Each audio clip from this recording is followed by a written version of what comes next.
Paunawa, ang Healing Galing products ay dumaan at patuloy na dumadaan sa masusing pagsusuri ng Food and Drug Administration. Sa katunayan, ipinagkaloob ng Food and Drug Administration ang license to operate bilang drug importer, license to operate bilang food manufacturer, at license to operate bilang food importer sa EC Healing Well Corporation na siyang nangangasiwa sa Healing Galing products.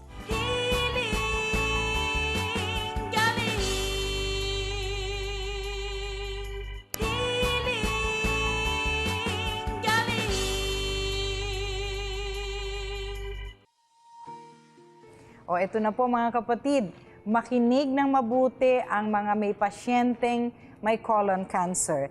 Dahil mula po mismo sa ating pasyenteng gumaling na si Asuncion Carrion, no? Ang kwento ng kanyang kagalingan ay isi-share po sa atin. May mapupulot po tayo ditong aral, no, sa ating kalusugan. Happy healing morning, Asuncion.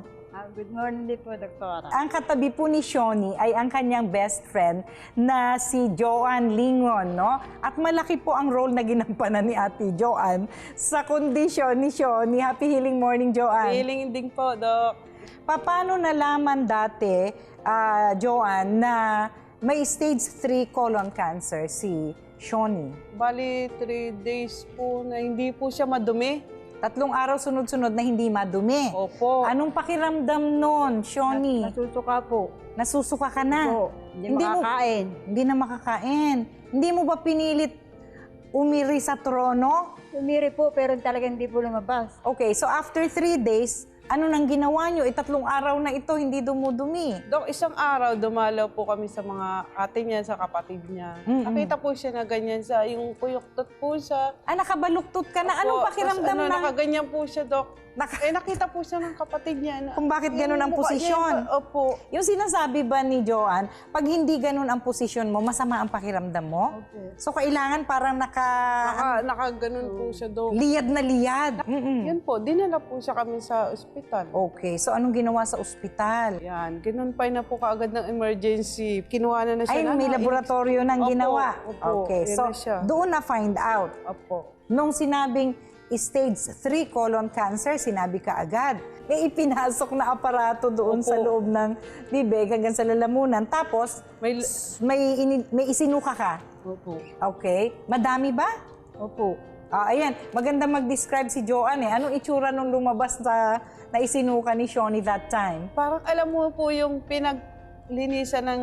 Yung pinag-change oil ng motor or sasakyan. Change Maitim oil. po na ito po yung 1.5. Mga ganito po kalahati yung nakuha. Dugo yun, Dugo no? po pala. Patay na dugo ang lumabas. Kaya naman, antimano, kailangan operahan ka. Opo, yun po yun. Ayun, so that day inoperahan na siya. Opo.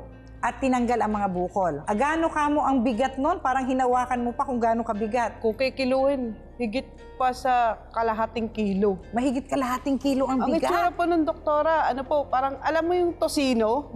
Ganun po itsura niya. Tosinong luto o hilaw? Hilaw pa lang po, Dok. Oo. Kasi parang may mantika-mantika pa siya. Nilabas na po yun. Walang malay siya, di ba, nung Wala po. inoperahan? Okay. Nasa Operating operating room. room pa siya. Tapos tinuktok po ni doktor. Ay, yung laman na yon, Tinuktok po tinuktok niya. niya ng scissor niya. Opo. Oh, ibig Adobe na ano. Oo. Ganun po ang ano. Ganong katigas. Ganun katigas po. Yung mga bukol na nakuha sa Sa kanya po dyan. sa colon ni Shoni. Opo, yung stage three okay. na yun. So natapos ang operasyon, no? Opo. Pero kaya po inabot ng stage 4, colon cancer pa din, ay hindi naman nagbagong buhay si Shoni. Ang stage 4 po ay wala ng stage 5. Ibig sabihin, end stage na yon. Masakit po na tingnan na unti-unti siya naluluso dyan. Aba nakikita ko po siya nakaiga. Parang nauupos na kandila. Opo, yun po yung ako nararamdaman ko sa kanya. Tapos isang time, pinicture ko, pinasa ko po kay Irene. Sabi, hindi ko makita, hindi ko kayang tanggapin na kanya ni tsura ni Shoni. Kasi, mga kapatid, ang katulad po ni Shoni na naoperahan na, dapat ang aasikasuhin ay pagpapalusog, pagpapataas ng immune system. Kaso, bakit bumaba ang hemoglobin count? Di ba? Kasi, hindi nga nagbagong buhay, hindi pa rin kumain na masusustansya. Opo. Ayun. Eto na nga po, no? Nilagyan kasi ng colostomy bag si Shoni dahil hindi na siya nakakadumi ng katulad po natin, no?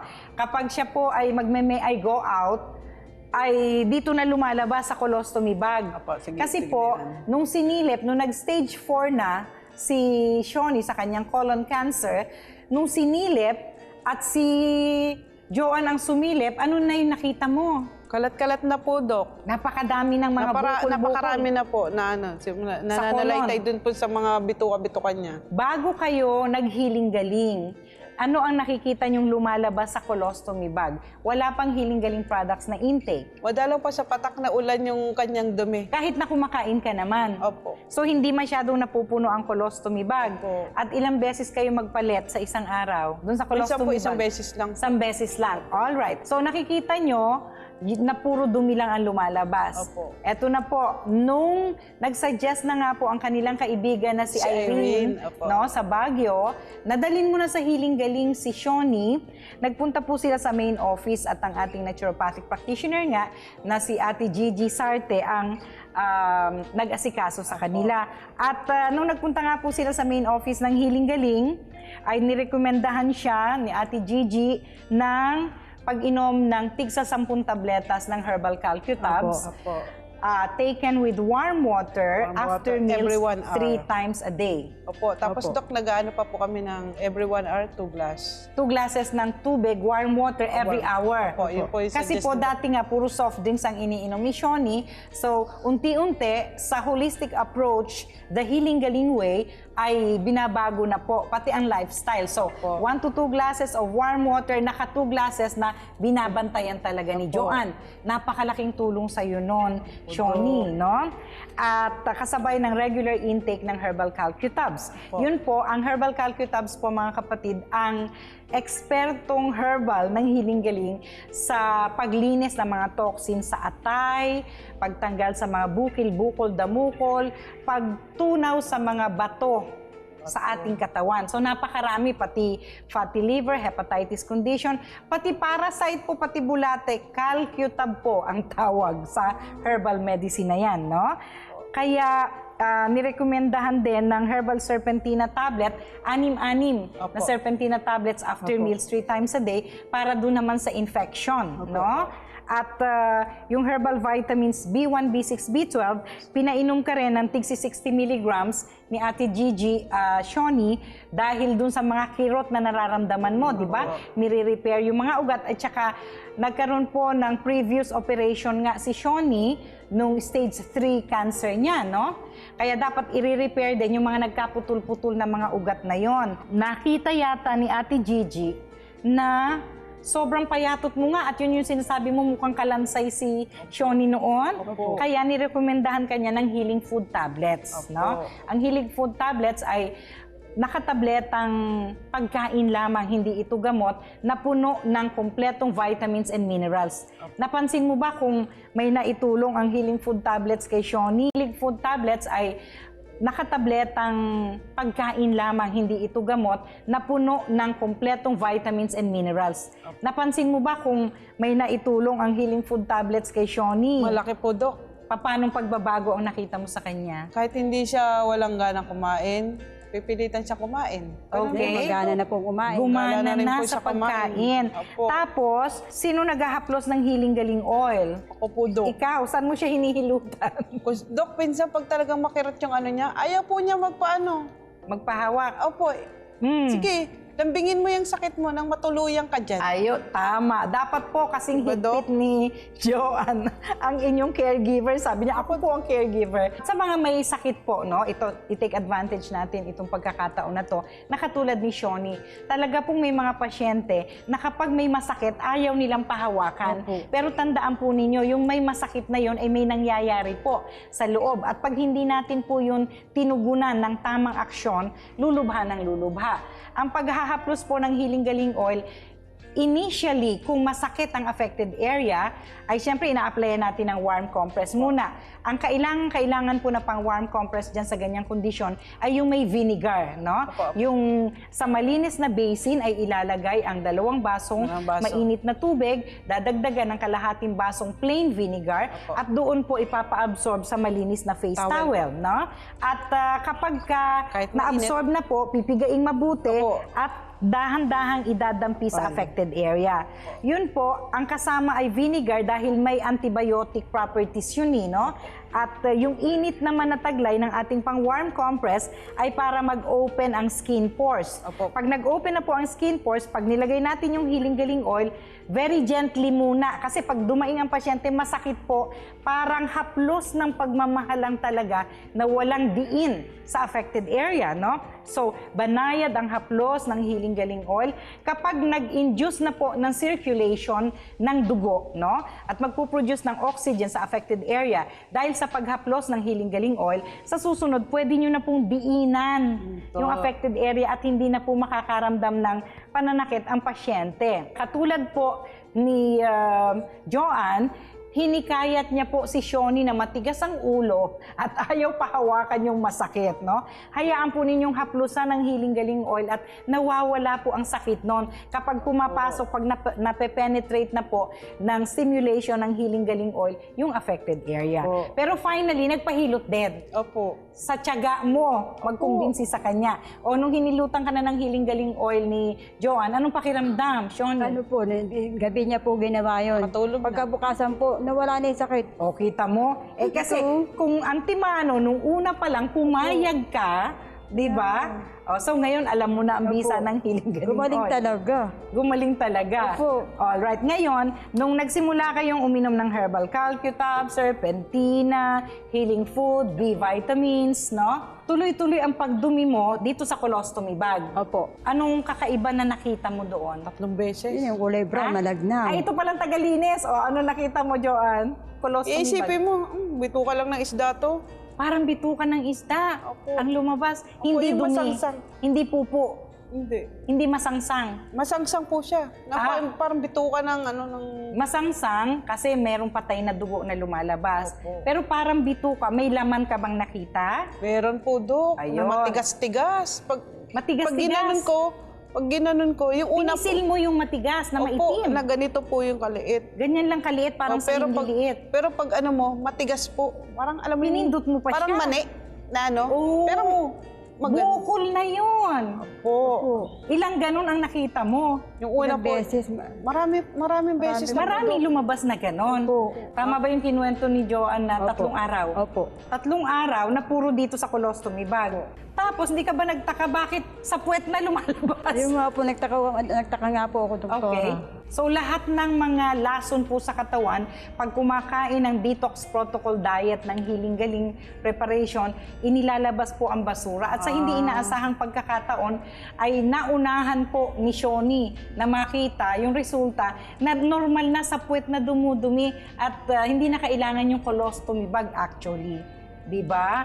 Isasarado na yun pagka ganun na. Kasi wala nang nakaka-interfere sa paglabas ng dumi. Okay, so tuloy-tuloy na. Diba? Kaya dapat, Shoni, ang gagawin mo ay bagong buhay na talaga. Opo. No? Ito na po yung mga dapat ay hindi tularan kay Shoni. No? Ang number 1, sa loob ng mahabang taon, bihira pong uminom ng tubig. Totoo? Opo. Okay. Bakit ayaw mo ng tubig? Pag kami may kinain ako, soda rin agad kinukuha ko eh. Puro talagang soft drinks. Walang lasa raw tubig. Oh, naku, ang palagi na lang po, hindi po napapagod ang Healing Galing na magpaalala mga kapatid na walang ibang panglinis sa katawan ng tao kundi tubig. Yun ang ayaw inumin dati ni Shoni. Tignan mo yung soft drinks. Ang daming bubbles, di ba? Bilog-bilog, di ba? Ano yung nakita doon sa colon mo? Bilog-bilog, di ba?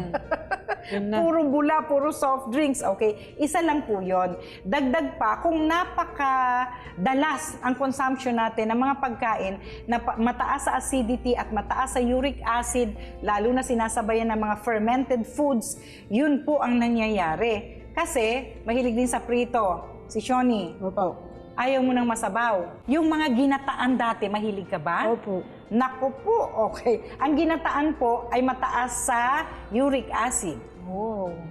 At bukod doon sa soft drinks, kung ikaw ay lalaki at mahilig sa beer, parang ganun din po yun. Lalo na ang pulutan sa pag-iinuman ninyo ay karne, ayan. Tapos mabula na naman yung beer at napakadalas po ninyong ginagawa. Pwede pong abutin ninyo ang inabot ni Shoni, no? Hindi po ganyan itsura niya. Alam niyo po yung kalansay na buto na ano. So, iba na itsura mo noon. Po. Ito pala yung magandang-maganda na si Shoni ngayon. Kaya pala maganda na. Maganda na po, nung nag-60 siya, magandang-maganda na. Kaya nga gusto namin bumalik sana na nakagown siya dun sa doktor eh.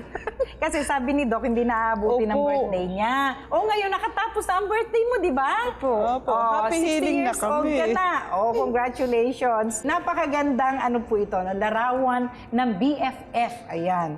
Best Friends Forever, di ba? Na nagtutulungan hanggang sa karamdaman. Kaya naman tutulungan tayo ng ating wellness chef.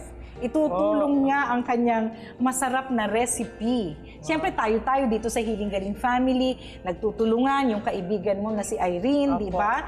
Yun naman ay pinapasalamatan din natin dahil nadugtungan ang buhay ni Shoni, the Healing Galing Way, no, ng walang operasyon. O eto na po at sumusugod na ang ating wellness chef, si Chef Jeremy Fabia sa kanyang masarap na recipe. Wow, may dahon pa! Yes. Na pinamagatang Aluyot, o di kaya salugbati. bakit parang nabulol ang aluyot? Saluyot tsaka alugbati. Ayun! Ayan, detox Inumin. protocol yan. O, hawakan nyo, tigisa kayo dyan. Opo, Doc. Masarap nga. Tingnan mo naman kung lumagok naman si Jo. Inumin Ano? mo kasi parang times 3 ng buhay mo idadagdag dyan. Ay, naku, tingnan mo nga Ayan naman. naman talaga. Kasi meron pa siya nung violet, chef eh. Ano tong violet na to? Minatamis na Ay. na purple na ube. Ay, purple na... Purple kamote, Kamote. na very rich in iron, na maganda para sa mga katulad po ni Shoni, no? O sige, ubusin nyo yan mga kapatid. Chefs, thank you very much at marami pang pahahabain ng buhay ng mga recipe mo sa ating wellness kitchen. Ubusin nyo yan, no? Mga kapatid, it's never too late to get well. Again, yan po ang ating linya na sinusundan kung maaagapan lalo na. Pero tingnan niyo po, ang stage 4 colon cancer ni Shoni ay nasolusyonan, no? Sa natural na paraan ng paggagamutan. Huwag pong mawawala ng pag-asa. Pero ang hiling lamang namin, sundin lamang po ang ating mga payo sa holistic approach ng paggagamutan. Kasi po, pag hindi sinunod, holistically ay nadededs din po ang pasyente at nalulungkot kami pag nagkataon, no? May mga hindi rin po gumagaling pag hindi sumusunod, okay? Ako po ang inyong kapatid sa kalusugan, si Dr. Edinel Calvario, na lagi nagpapaalala, kapatid, may hatid na kalusugan po ang luntiang kalikasan. Happy healing morning!